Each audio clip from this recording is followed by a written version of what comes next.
साथियों नमस्कार, स्वागत है आपका अपने YouTube चैनल एग्जाम मित्र पर। मैं हाजिर हूँ आपके बीच एक और नई वीडियो के साथ। तो अपने यहाँ जो हरियाणा जीके की टेस्ट सीरीज चल रही है उसमें कल 1010 क्वेश्चन तक अपने कंप्लीट कर लिए थे। आज 1011 से अपने शुरू करने जा रहे हैं। उम्मीद है आप सबकी तैयारी है वो अच्छी चल रही होगी। जल्दी हरियाणा जो CET का एग्जाम है ग्रुप C का वो होने वाला है। तो शुरू करते हैं अपने आज की जो क्लास है उसका पहला क्वेश्चन कि दिल्ली सल्तनत का अनपढ़ सुल्तान कौन था। यानी जो पढ़ा लिखा नहीं था ऐसा सुल्तान इनमें से कौन सा था। इल्तुतमिश, बलबन, अलाउद्दीन खिलजी या फिर मोहम्मद बिन तुगलक। तो कौन था ऐसा जो अनपढ़ था। तो वो था अलाउद्दीन खिलजी। अलाउद्दीन खिलजी था, वो पढ़ा लिखा नहीं था, फिर भी दिल्ली सल्तनत का एक महान सम्राट वो बना था जिसने लंबे समय तक शासन किया था। अलाउद्दीन स्वयं पढ़ा लिखा नहीं था लेकिन विद्वानों को संरक्षण देता था। उसने दरबार में कई कवि, लेखक और इतिहासकार रखे थे और उसके शासन में बाजार और कर व्यवस्था है ये बहुत सख्त थी। उसके सल्तनत के विस्तार में बड़ा योगदान दिया उसने और उसके शासन को सुदृढ़ और कठोर माना जाता है। यानी बड़े शासक हुए हैं दिल्ली सल्तनत के। चलिए अगला क्वेश्चन अपने देख लेते हैं। क्वेश्चन नंबर 1012 कि अलाउद्दीन के बचपन का नाम क्या था। अलाउद्दीन खिलजी के बचपन का नाम क्या था इनमें से। तो ऑप्शन अपने देख लेते हैं। अली, गुरसाप, अली और गुरसाप, शहजादा फिरोज। तो क्या नाम था उनका अलाउद्दीन खिलजी का बचपन का नाम। तो उनका नाम अली गुरसाप था। अली और गुरसाप यानी दोनों नाम थे उनके बचपन के। तो बचपन में उसका नाम अली गुरसाप रखा गया और बाद में उसे अलाउद्दीन की उपाधि है वो दी गई थी। जलालुद्दीन खिलजी का भतीजा था और उसका दामाद भी था। क्या था, दामाद भी। उसने अपने चाचा को धोखे से मारकर सत्ता ली थी। अली का अर्थ क्या है, महान, और गुरसाप का अर्थ है भाग्यशाली। तो महान सम्राट भी हुआ है और ये भाग्यशाली भी था। जलालुद्दीन खिलजी जो उनके चाचा थे उनको उन्होंने मार दिया था, गले मिलने के बहाने तलवार से मार दिया था उन्होंने और बाद में सत्ता हथिया ली थी। अगला क्वेश्चन देखते हैं कि अलाउद्दीन की उपाधि कौन सी थी। अलाउद्दीन को किन किन उपाधियों से नवाजा गया था ये पूछा है। तो अपने ऑप्शन देख लेते हैं। शहंशाह ए हिंद, सिकंदर आजम, सिकंदर ए सोनी या जलालुद्दीन फिरोज। तो किस उपाधि से उन्हें नवाजा गया था। तो वो है सिकंदर ए सोनी। सिकंदर ए सोनी के नाम से भी उन्हें जाना जाता था। किन्हें, अलाउद्दीन खिलजी को। अर्थ क्या है सिकंदर ए सोनी का, सोने जैसा महान सिकंदर। वह खुद को सिकंदर महान की तरह विजेता मानता था और उसने दक्षिण भारत के अंदर विजय अभियान भी चलवाए। इस उपाधि ने उसने अपनी शक्ति दर्शाई थी इस उपाधि से। तो इस उपाधि का जो उल्लेख है वो कई दरबारी इतिहासकारों ने भी किया है जो उस समय उसके दरबार में थे। अगला क्वेश्चन देखते हैं कि अलाउद्दीन के मुख्य अभियान कौन से थे। कौन से विजय अभियान थे अलाउद्दीन के मुख्य रूप से वो पूछा है। तो ऑप्शन अपने देख लेते हैं कि देवगिरी का अभियान, गुजरात विजय अभियान, रणथंभौर का अभियान या उपरोक्त सभी। तो ये जो तीनों ही अभियान है ये अलाउद्दीन के मुख्य अभियानों में थे। तो उपरोक्त सभी इसका सही उत्तर होगा ऑप्शन डी जो है वो। कि अलाउद्दीन ने सबसे पहले देवगिरी पर हमला करवाया, गुजरात को लूटा और संपत्ति कहाँ ले गया, दिल्ली। रणथंभौर का जो किला है वो 1301 में जीता था। चित्तौड़ विजय भी उसकी प्रमुख विजय थी। इन अभियानों ने सल्तनत को आर्थिक रूप से मजबूत किया। अगला क्वेश्चन देखते हैं कि रणथंभौर का जो अभियान है वो अलाउद्दीन ने कब किया था। तो कब किया था ऊपर फैक्ट के अंदर देख के आए हैं। 1299, 1301, 1303 या फिर 1305 में। तो जो रणथंभौर का जो अभियान है वो 1301 के अंदर किया था। 1301 के अंदर। तो ऑप्शन बी इसका सही उत्तर होगा। कहाँ है रणथंभौर। तो ये राजस्थान में स्थित दुर्गम किला है। इसका शासक हमीर देव था। अच्छा, ये क्वेश्चन भी पूछा जा सकता है कि जब अलाउद्दीन ने वहां विजय अपना अभियान शुरू किया था तब वहां शासक कौन था रणथंभौर के अंदर। तो हमीर देव था। अलाउद्दीन ने कई बार घेराबंदी की और अंततः वो उस किले को जीत लेता है। इससे राजस्थान में भी उनकी उसकी जो पकड़ है वो मजबूत हो जाती है। अगला क्वेश्चन देखते हैं कि चित्तौड़गढ़ का जो अभियान है वो कब किया था अलाउद्दीन ने। तो जो चित्तौड़गढ़ का अभियान है वो कब किया था? रणथंभौर का किया था 1301 में। पूछा चित्तौड़गढ़ का कब किया था? 1301, 1302, 1303 या फिर 1304 के अंदर। तो कब किया था? 1303 में। 1303 में किया था चित्तौड़गढ़ का अभियान। चित्तौड़ का किला था मेवाड़ में। रानी पद्मिनी की कथा है वो इसी अभियान से जुड़ी है। अलाउद्दीन ने इसे ऐतिहासिक जीत बताया और चित्तौड़ को जीतकर उसने राजस्थान में अपनी शक्ति और भी ज्यादा फैलाई थी। यह जो हमला है वो इतिहास के अंदर प्रसिद्ध है, यानी पूछा जा सकता है, एग्जाम के नजरिए से भी महत्वपूर्ण है। अगला क्वेश्चन देख लेते हैं कि अलाउद्दीन के लिए दक्षिण अभियान किसने किया था? दक्षिण के अंदर अभियान है वो किसने किया था अलाउद्दीन खिलजी के लिए? मलिक काफूर, उलुग खां, खिलजी या ताजुद्दीन यालदोज? तो किसने किया था ये? मलिक काफूर। मलिक काफूर ऑप्शन ए इसका सही उत्तर होगा। मलिक काफूर ने अलाउद्दीन के लिए दक्षिण के अंदर अभियान चलाया था। ये हबसी दास था। मलिक काफूर है वो हबसी दास था। उसे अलाउद्दीन ने खरीदा था। उसने देवगिरी, वारंगल और मदुरई को जीता था। काफूर की वजह से अलाउद्दीन का खजाना भर गया और काफूर की वजह से ही दक्षिण पहली बार सल्तनत के अंदर शामिल भी हुआ था। तो अगला क्वेश्चन देख लेते हैं कि अलाउद्दीन के समय भू राजस्व कर उपज का कितना था? यानी जो भी पैदावार होती थी उसका कौन सा हिस्सा है वो शासक को यानी अलाउद्दीन खिलजी को देना पड़ता था, जमींदार या किसान को। तो ये पूछा है। तो अपने ऑप्शन देख लेते हैं। 1/3, 1/4, 1/2 या 2/3। तो 1/3, 1/4, 1 या आधा या फिर 2/3। तो कितना हिस्सा देना पड़ता था? आधा हिस्सा। जितनी उपज होती थी उसका आधा हिस्सा है वो शासक को देना पड़ता था, अलाउद्दीन खिलजी को देना पड़ता था। तो किसानों से उपज का आधा हिस्सा लिया जाता था। यह बहुत कठोर कर व्यवस्था मानी जाती है, यानी जितनी पैदावार किसान लेगा उसका आधा वो राजकोष के अंदर जमा करवाएगा। कर संग्रह में कोई बिचौलिया नहीं था। अधिकारियों पर भी कड़ी नजर रखी जाती थी। इससे राज्य की आय बढ़ी और महंगाई है वो नियंत्रित हुई। अगला क्वेश्चन देखते हैं कि अलाउद्दीन खिलजी ने कौन कौन से निर्माण है वो करवाए थे इनमें से। तो किन किन का निर्माण करवाया था? अलाई दरवाजा, हजार खंबा महल, श्री का किला या उपरोक्त सभी? तो कौन कौन से करवाए थे उन्होंने? तो ये तीनों ही चीजें, अलाई दरवाजा, हजार खंबा महल और श्री का किला, तीनों ही अलाउद्दीन खिलजी द्वारा बनवाए गए थे। तो ऑप्शन डी इसका सही उत्तर होगा, उपरोक्त सभी। तो अलाउद्दीन ने श्री शहर बसाया और अलाई दरवाजा कुतुब परिसर में है। हजार खंबा महल दिल्ली में स्थित है। ये निर्माण है ये उनकी शक्ति और वैभव के प्रतीक रहे हैं। तो उसने सेना और प्रशासन को सुरक्षित रखने के लिए अनेक किले है वो बनवाए थे। अगला क्वेश्चन देखते हैं कि सिरसा का जो युद्ध है वो कब हुआ था? सिरसा का युद्ध कब हुआ था? तो ऑप्शन देख लेते हैं कब हुआ था। 1301, 1310, 1320 या 1330 में? कब हुआ था ये? 1320 के अंदर हुआ था। कहाँ है सिरसा? तो हरियाणा के अंदर है। हरियाणा का एक महत्वपूर्ण जिला है सिरसा, जिसका जो युद्ध है वो 1320 के अंदर हुआ था। सिरसा हरियाणा का प्रमुख शहर है। दिल्ली सल्तनत के युद्धों में इसका सामरिक महत्व था। सिरसा जो युद्ध है वो तुगलक और खिलजी संघर्ष का हिस्सा था। किन किन का? तुगलक और खिलजी। इस युद्ध ने खिलजी वंश के पतन में भूमिका निभाई थी, यानी यहाँ से खिलजी वंश का पतन होता है और तुगलक वंश की स्थापना। युद्ध के बाद तुगलक वंश है वो सत्ता के अंदर आया था। चलिए अगला क्वेश्चन देख लेते हैं। अलाउद्दीन खिलजी की मृत्यु कब हुई थी?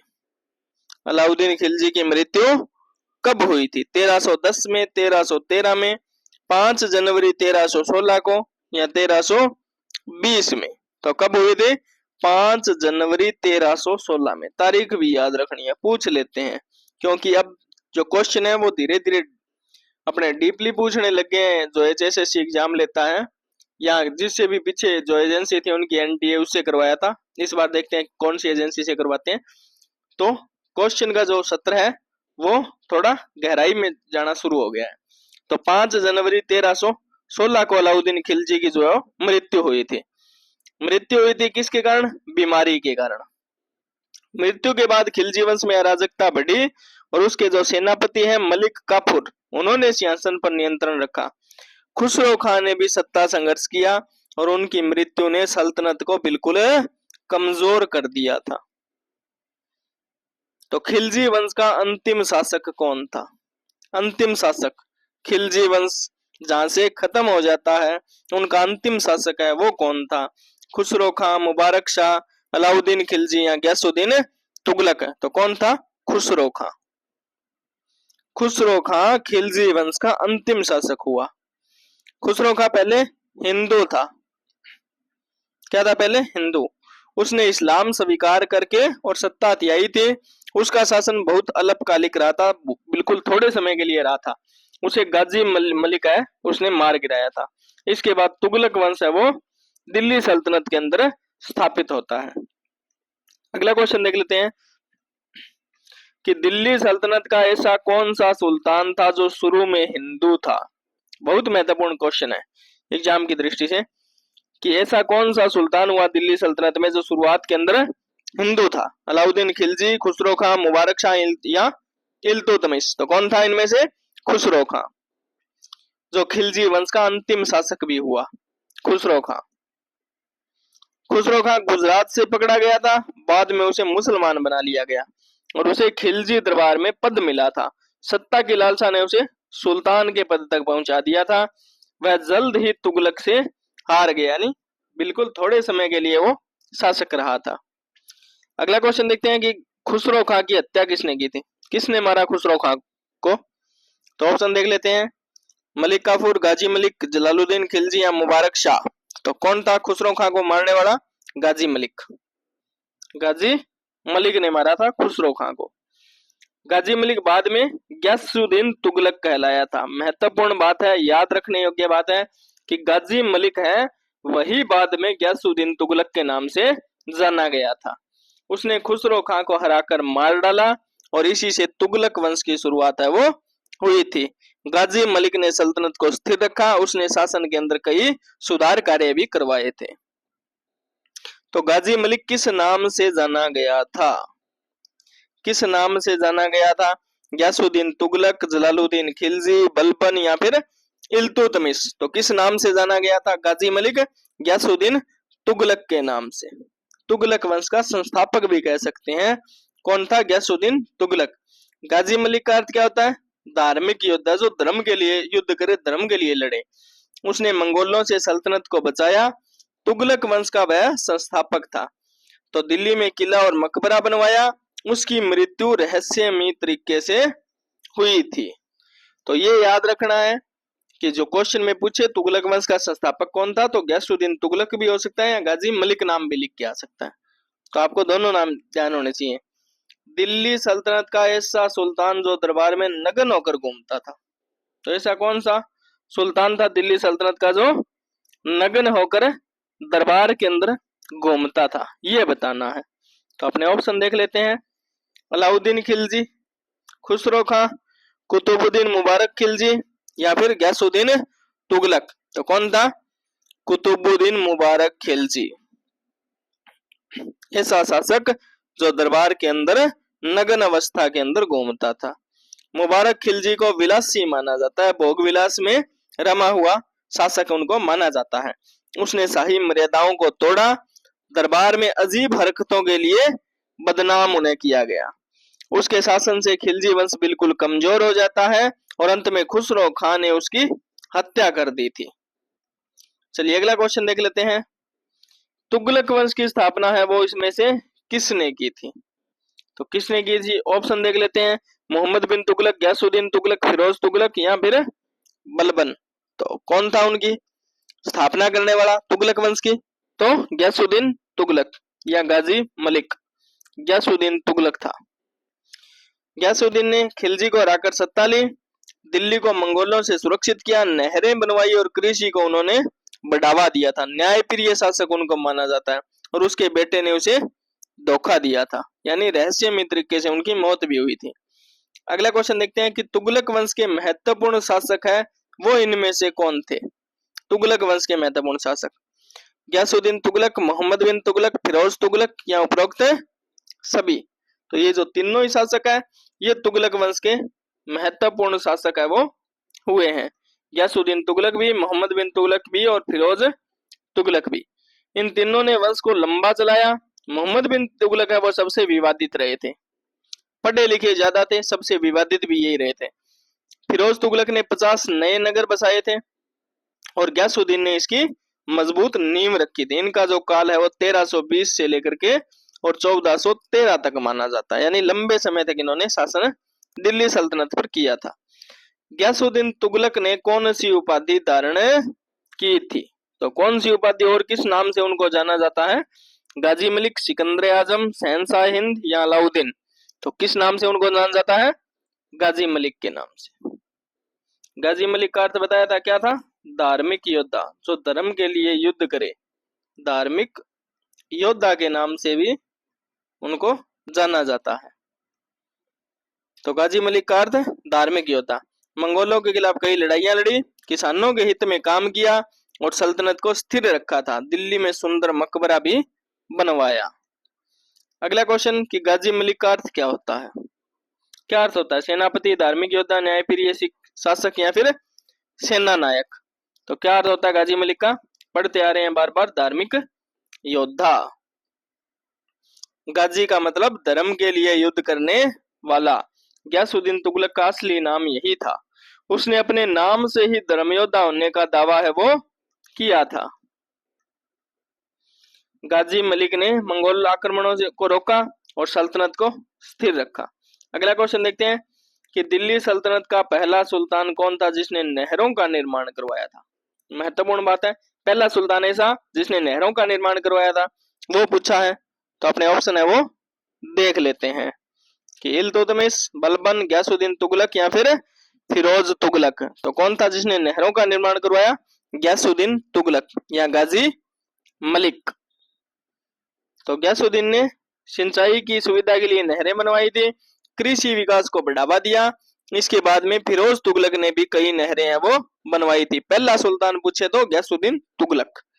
नहरों से हरियाणा और पंजाब को लाभ हुआ और किसानों में वो लोकप्रिय शासक बना था। चलिए अगला क्वेश्चन देख लेते हैं अपने कि गयासुद्दीन तुगलक की मृत्यु कैसे हुई थी। बताते हैं कि रहस्यमय तरीके से हुई थी। तो पूछा कैसे हुई थी, तो बताना है। ऑप्शन देख लेते हैं। युद्ध में, बीमारी से, लकड़ी के महल में दबने से या फिर विष देकर। तो कैसे हुई थी। लकड़ी के महल में दबने से। बिल्कुल रहस्यमय मृत्यु उनकी हुई थी। लकड़ी के महल में दबने से उनकी मृत्यु हुई थी। उनके बेटे थे मोहम्मद बिन तुगलक। धोखे से लकड़ी का उन्होंने महल बनवाया और स्वागत समारोह में महल है वो गिरा दिया गया। इससे गयासुद्दीन की मृत्यु हो गई।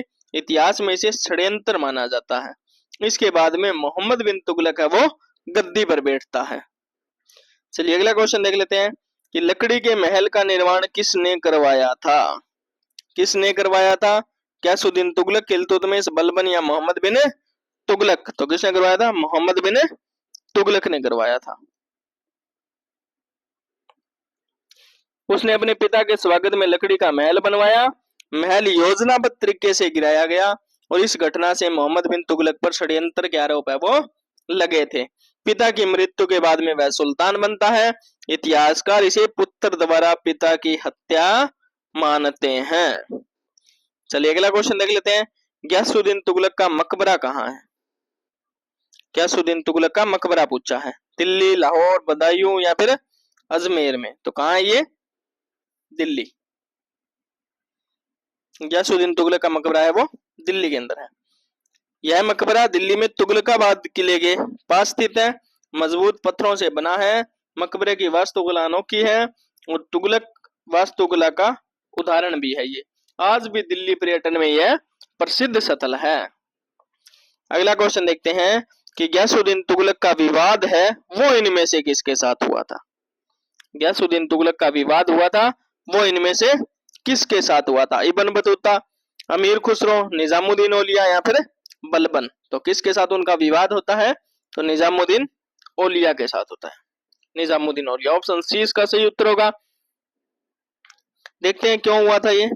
तो औलिया ने गयासुद्दीन के आदेश को नहीं माना और कहा जाता है औलिया ने कहा था दिल्ली अभी दूर है। आज तक सुनते हैं अपने राजनीति के अंदर काफी चर्चा में चलता है कि दिल्ली अभी दूर है। तो ये तभी का कहा हुआ है कि औलिया ने कहा था किसको? गयासुद्दीन को, कि दिल्ली अभी दूर है। इसका मतलब गयासुद्दीन दिल्ली नहीं पहुंच पाएगा। वास्तव में महल गिरने से उसकी मौत भी हो जाती है। औलिया के चमत्कार की मान्यता आज भी है। चलिए अगला क्वेश्चन देख लेते हैं कि दिल्ली अभी दूर है किसने कहा था? इब्न बतूता, निजामुद्दीन औलिया, अमीर खुसरो या फिर बलबन। तो कौन था ये कहने वाला? निजामुद्दीन औलिया। निजामुद्दीन औलिया ने कहा था कि दिल्ली अभी दूर है। किस लिए गयासुद्दीन ने औलिया को काम रोकने को कहा था? तो औलिया ने कहा दिल्ली अभी दूर है।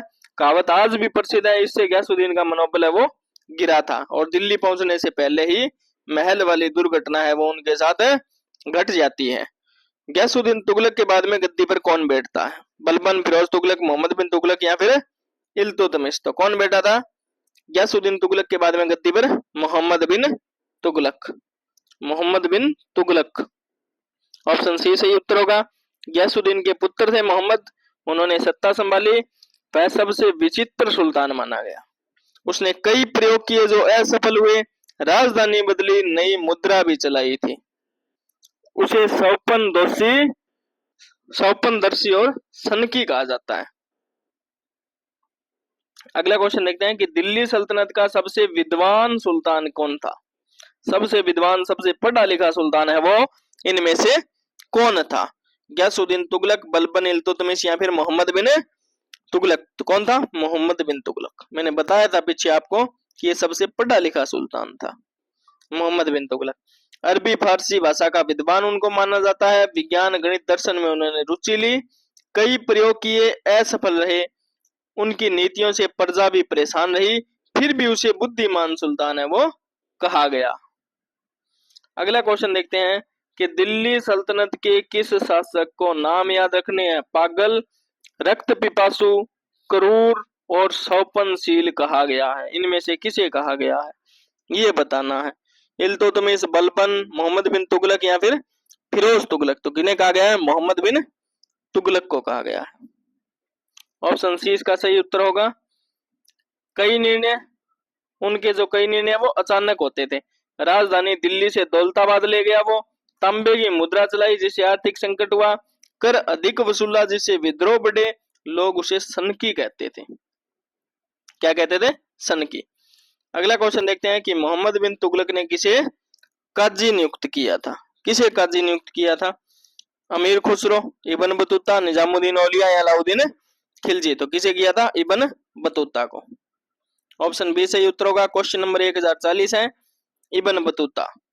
इब्न बतूता मोरक्को से भारत आया था। उसने तुगलक के दरबार में काजी का कार्य किया था। उसने तुगलक शासन का विवरण लिखा। उसका यात्रा वृतांत है वो प्रसिद्ध है। इब्न बतूता से हमें उस युग की महत्वपूर्ण जानकारियां हैं वो भी मिलती है। तो ये थे आज के अपने 30 क्वेश्चन।